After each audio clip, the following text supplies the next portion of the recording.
Il existe un liquide à 2 euros vendu en bricothèque qui stoppe pratiquement toute infiltration dans le béton, la brique et les sous-sols de façon permanente. Pas un mastic acrylique, pas un joint silicone, pas un artisan à plusieurs centaines d'euros. Juste une émulsion à 2 euros sur l'étagère du magasin. Ce liquide pénètre dans la pierre. Il réagit de l'intérieur avec l'humidité présente dans les pores du matériau. Il forme une matrice imperméable cristallisée, une barrière interne que l'eau ne peut pas traverser, même sous pression, même après des décennies. Des structures traitées dans les années 1940 sont encore complètement sèches aujourd'hui, sans aucun entretien. Bienvenue sur Savoir Interdit. Ici, nous ouvrons les coffres que l'industrie a maintenus fermés. L'histoire commence à Pittsburgh, Pennsylvanie, en 1901. Le réseau d'eau de la ville s'effondrait lentement. Des milliers de mètres de canalisation souterraine présentaient des fuites. Le sol était saturé. Certaines fondations commençaient à se détériorer. L'ingénieur civil George Bartholomew fut chargé de trouver une solution. Il utilisa un matériau que l'industrie de la construction connaissait depuis des décennies, le goudron de houille. Un liquide épais et sombre, produit lors de la combustion du charbon, utilisé pour imperméabiliser les coques de navires en bois bien avant la guerre de Sécession. L'équipe de Bartholomew l'appliqua à grande échelle. Murs de fondation scellés, joints de canalisation traités, tunnels entiers recouvertes. En quelques mois, les fuites disparurent. Pas réduites, disparues. Le réseau d'eau de Pittsburgh fonctionna ensuite près d'un demi-siècle sans aucune intervention de maintenance liée aux infiltrations. Dans les années 1920, le goudron de houille était devenu la pratique standard sur les grands chantiers nationaux. Le canal de Panama l'utilisa dans plusieurs structures hydrauliques. Le métro de Paris l'appliqua dans ses tunnels souterrains lors de sa construction et de son extension, notamment sur les tronçons traversant des zones à nappe phréatique élevée. Les ingénieurs considéraient ce matériau non pas comme un pansement, mais comme une solution chimique définitive, une réaction qui s'intégrait au matériau lui-même et créait une barrière plus permanente que la pierre qu'elle entourait. Des ponts traités dans les années 1940 sont encore complètement secs aujourd'hui. Des décennies sans aucune réapplication. Un produit à 2 euros qui a survécu à des infrastructures que les standards modernes auraient exigé de rénover depuis longtemps. La question est de savoir pourquoi presque personne n'en a entendu parler. Pour comprendre cela, il faut d'abord connaître la chimie.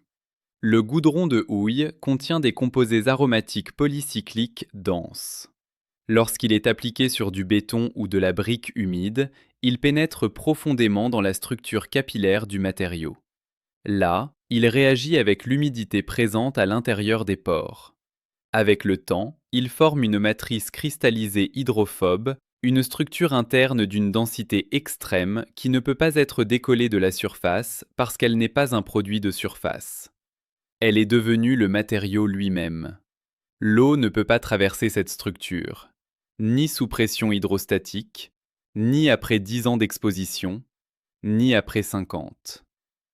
La différence fondamentale avec les produits d'étanchéité modernes est celle-ci. Les mastiques polymères, les résines acryliques, les systèmes membranaires créent une couche de protection en surface. Cette couche vieillit, se fissure, s'écaille, se décolle. Le cycle recommence. Le goudron de houille crée une structure interne et permanente. Il ne reste pas en surface. Il devient partie intégrante du matériau.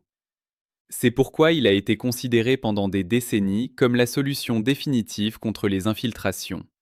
Pas une réparation temporaire, pas un film protecteur avec une date d'expiration. Une réaction chimique déclenchée une seule fois qui ne nécessite plus jamais d'intervention. Dans les années 1950, ce produit était encore accessible en France. Les quincailleries le vendaient pour quelques francs. Des agriculteurs l'utilisaient pour imperméabiliser des silos. Des propriétaires traitaient leurs caves. 1 litre suffisait pour imperméabiliser un mur complet. Ensuite, plusieurs entreprises commencèrent à développer des produits alternatifs. Des mastiques polymères, des membranes cristallines, des systèmes nécessitant une installation professionnelle et une maintenance périodique. Certains de ces produits devaient être réappliqués tous les 3 à 5 ans. Le nouveau modèle générait des revenus récurrents, prévisibles, croissants. Un produit à 2 euros que l'on applique une seule fois ne peut pas soutenir une industrie de l'imperméabilisation à 30 milliards d'euros par an.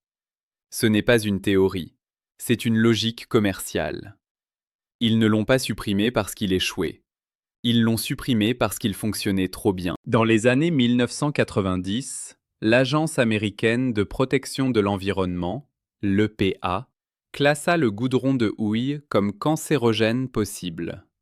La classification fut basée sur des études industrielles portant sur des travailleurs exposés pendant des décennies à des vapeurs concentrées dans des usines fermées, 8 heures par jour, sans équipement de protection, sur l'ensemble de leur carrière. Ce niveau d'exposition n'est pas comparable à une application occasionnelle en extérieur sur un mur de cave. Mais une classification à risque suffit à déclencher des processus réglementaires. À partir de ce moment, des restrictions commencèrent dans plusieurs États américains. La Californie fut l'un des premiers. D'autres suivirent. En Europe, le règlement REACH de l'Union européenne intervint progressivement. L'accès pour les particuliers fut considérablement réduit. Simultanément, le marché des produits alternatifs connut une croissance rapide. Aujourd'hui, des propriétaires français paient en moyenne entre 300 et 2000 euros pour des travaux professionnels d'imperméabilisation. Le principe existe encore. Sous une forme légale, librement disponible, l'émulsion bitumineuse. Le bitume est le cousin chimique le plus proche du goudron de houille. Même principe de pénétration, même réaction hydrophobe à l'intérieur du matériau, même barrière cristalline. Disponible dans toutes les enseignes de bricolage, Leroy Merlin, Castorama, Brico Dépôt. Pour environ 2 à 3 euros le litre. Un demi-litre suffit pour plusieurs mètres carrés de murs de cave. Voici comment procéder. Première étape, identifier la source. Observez le mur concerné après une pluie intense. Si l'eau apparaît rapidement, dans la première heure, il s'agit d'une infiltration active depuis l'extérieur. Si cela prend plusieurs heures ou des jours, c'est une absorption capillaire lente à travers le matériau. Deuxième étape, préparer la surface. Le mur doit être propre, sans peinture, sans anciens produits d'étanchéité, sans enduit friable. Le produit a besoin d'un contact direct avec le substrat, béton, brique ou pierre naturelle. Toute barrière entre l'émulsion et le substrat empêche la pénétration.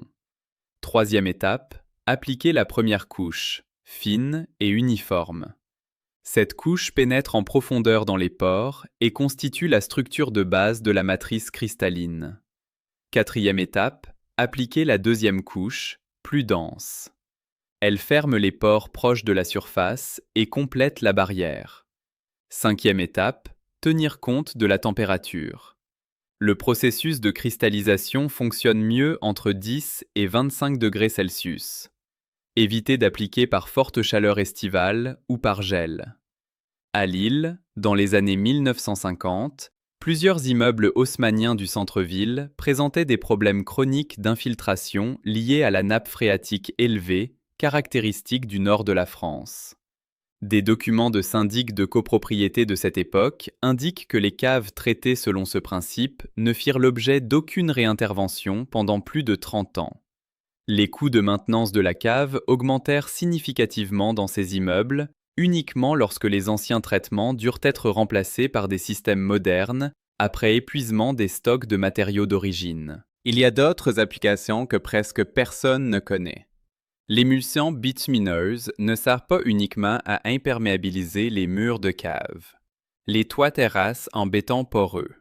Les fondations avant leur emblayage. Les sols de garage soumis à une remontée capillaire. Les soubassements de ponts en pierre naturelle. Partout où l'eau pénètre dans un matériau poreux et où une intégration chimique doit fermer les pores, pas seulement les recouvrir, ce produit est applicable. Tu le trouves en Bricothèque, Leroy Merlin, Castorama, Brico Dépôt, pour environ 2 à 3 euros le litre. en négoce de matériaux de construction sous la désignation primaire bitumineuse ou enduit bitumineux à froid. En ligne, sur les principales plateformes, pour 4 à 6 euros le litre en grande contenance, ce qui revient moins cher pour les projets importants. En conclusion, émulsion bitumineuse à 2 euros. Toute cave humide, tout mur infiltré, toute fondation non étanche qui t'aurait coûté 300, 800 ou 2000 euros chez un professionnel, résolu. Sika, Ardex et Weber ont effacé ce savoir des manuels de bricolage dès que la classification EPA des années 1990 déclencha les restrictions réglementaires et que l'industrie des membranes polymères prit le contrôle des linéaires de Bricotech. On ne peut pas breveter les composés aromatiques polycycliques. C'est pourquoi ils disparaissent des rayons. Mais pas de la chimie. Partage ça avec quelqu'un qui paie encore 500 euros par an à des entreprises d'imperméabilisation. Voilà.